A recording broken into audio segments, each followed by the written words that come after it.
में कोई अदृश्य शक्ति है, और प्रेयर करने वाले जब प्रेयर करते हैं तो वो अदृश्य शक्ति से किरणें निकल के उनकी बॉडी में टकराती हैं और वो आत्मविश्वास से माला माल हो जाते हैं और गम चिंता से आजाद हो जाते हैं। ये है लेटेस्ट साइंस का रिसर्च। और हम धार्मिक लोग उस अदृश्य शक्ति को ही ओम हरि अल्लाह वाहिगुरु गॉड खुदा रब हरि भगवान कहते हैं। उन्होंने अदृश्य शक्ति, सुप्रीम पावर, लेकिन एक दिन मान जाएंगे कि भाई आप बड़ा भगवान ही सुप्रीम पावर है, मानना पड़ेगा, क्योंकि ये रिसर्च बता रहे हैं। ये आपको विज्ञान की बात बताई। जो पढ़े लिखे ज्यादा हैं, जो मानते कि भगवान नाम की चीज होती नहीं, तो आप तो चंद किताबों पढ़ के इतने हो गए। उन्होंने मत्था मार मार के बाल भी पता नहीं कभी कटवाए कि नहीं कटवाए, कभी कंगा किया कि नहीं किया, वो इसी रिसर्च में लगे रहे। बहुत पढ़ के कट जाते हैं, वो वाले साइंटिस्ट होते हैं वो।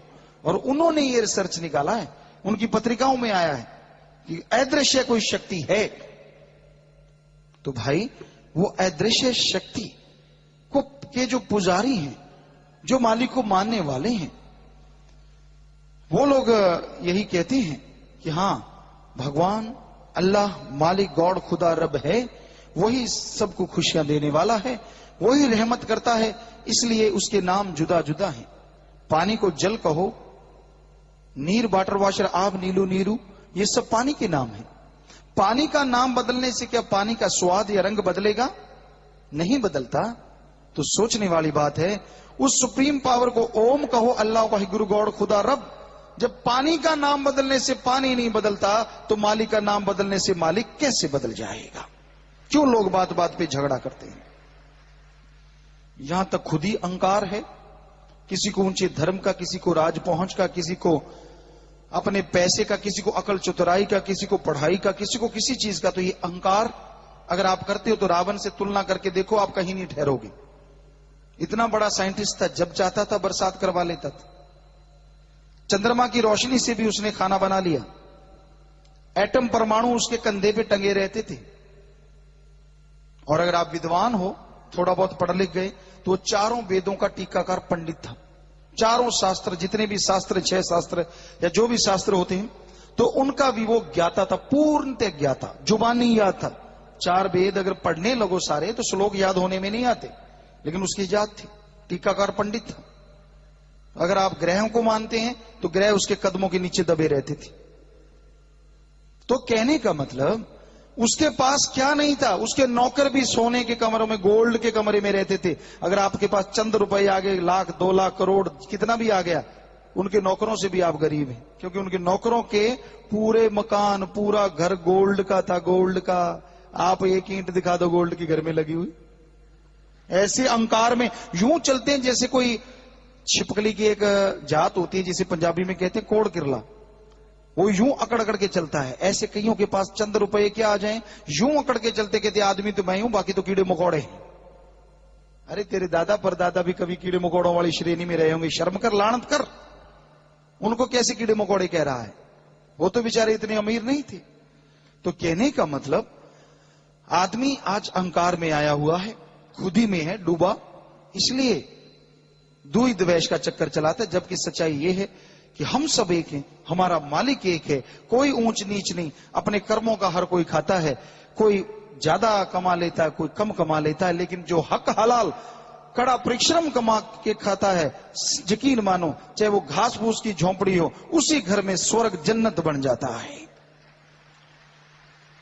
और पाप, जुल्म, ठगी, बेईमानी कमाई करने वालों को ना अंदर से चैन और ना घर में सुख शांति आती है। ये बिल्कुल सच्चाई है। तो भाई, संतों का काम तो बताना है। आपको कड़वा लगे तो कोई बात नहीं, मीठा लगे तो कोई बात नहीं। संत तो सच बताते हैं। वो आपके ऊपर निर्भर करता है, आपको कैसा टेस्ट लगा उसका। तो भाई, हमारा फर्ज तो आपको सच बताना है। और सच यही है कि आपस में प्रेम करो, ये भेदभाव छोड़ के। क्योंकि जिन प्रेम कियो तिन ही प्रभ पायो। जो प्रेम करेंगे वही मालिक को पालेंगे। ये सिख धर्म में लिखा है, जिन प्रेम कियो तिन ही प्रभ पायो, वही पा सकते हैं, दूसरे नहीं।